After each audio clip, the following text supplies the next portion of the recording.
జనవరి 3, 2026 ఆదికాండము 3వ అధ్యాయము. దేవుడైన యెహోవా చేసిన సమస్త భూజంతువులలో సర్పము యుక్తిగలదై ఉండెను.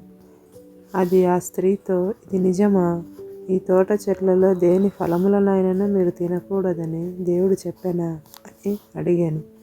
అందుకు స్త్రీ, ఈ తోట చెట్ల ఫలములను మేము తినవచ్చును. అయితే తోట మధ్యనున్న చెట్టు ఫలములను గూర్చి దేవుడు మీరు చావకుండునట్లు వాటిని తినకూడదనియు వాటిని ముట్టకూడదనియు చెప్పెనని సర్పముతో అనెను. అందుకు సర్పము, మీరు చావనే చావరు. ఏలయనగా మీరు వాటిని తిను దినమున మీ కన్నులు తెరవబడుననియు మీరు మంచి చెడ్డలను ఎరిగిన వారై దేవతల వలె ఉందురనియు దేవునికి తెలియనని స్త్రీతో చెప్పగా, స్త్రీ ఆ వృక్షమును ఆహారమునకు మంచిదియు కన్నులకు అందమైనదియు వివేకమిచ్చు రమ్యమైనదియునై ఉండుట చూచినప్పుడు ఆమె దాని ఫలములలో కొన్ని తీసుకొని తిని తనతో పాటు తన భర్తకును ఇచ్చెను.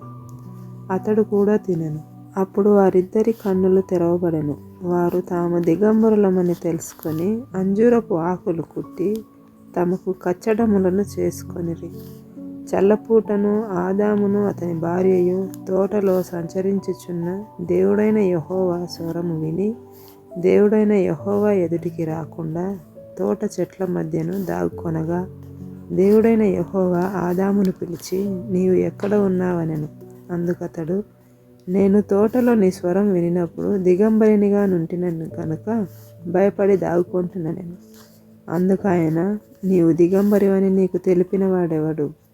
నీవు తినకూడదని నేను నీకు ఆజ్ఞాపించిన వృక్షఫలములు తింటివా అని అడిగాను. అందుకు ఆదాము, నాతో నుండుటకు నీవు నాకిచ్చిన ఈ స్త్రీయే వృక్షఫలములు కొన్ని నాకియ్యగా నేను తింటిననెను. అప్పుడు దేవుడైన యెహోవా స్త్రీతో, నీవు చేసినది ఏమిటని అడగగా, స్త్రీ, సర్పము నన్ను మోసపుచ్చినందున తింటిననెను.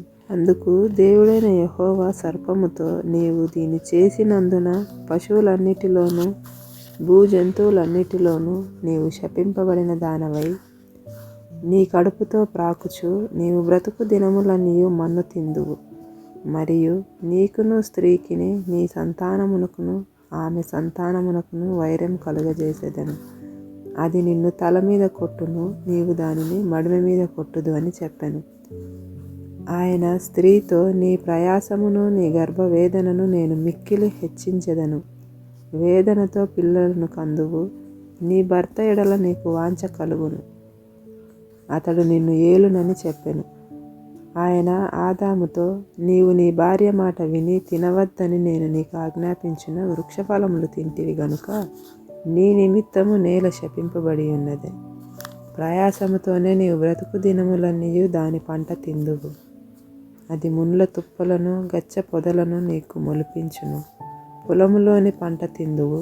నీవు నేలకు తిరిగి చేరు వరకు నీ ముఖము చెమట కార్చి ఆహారము తిందువు. ఏలయనగా నేల నుండి నీవు తీయబడితివి, నీవు మన్నే గనుక తిరిగి మన్నైపోదు అని చెప్పెను. ఆదాము తన భార్యకు హవ్వ అని పేరు పెట్టెను. ఏలయనగా ఆమె జీవము గల ప్రతివానికిని తల్లి.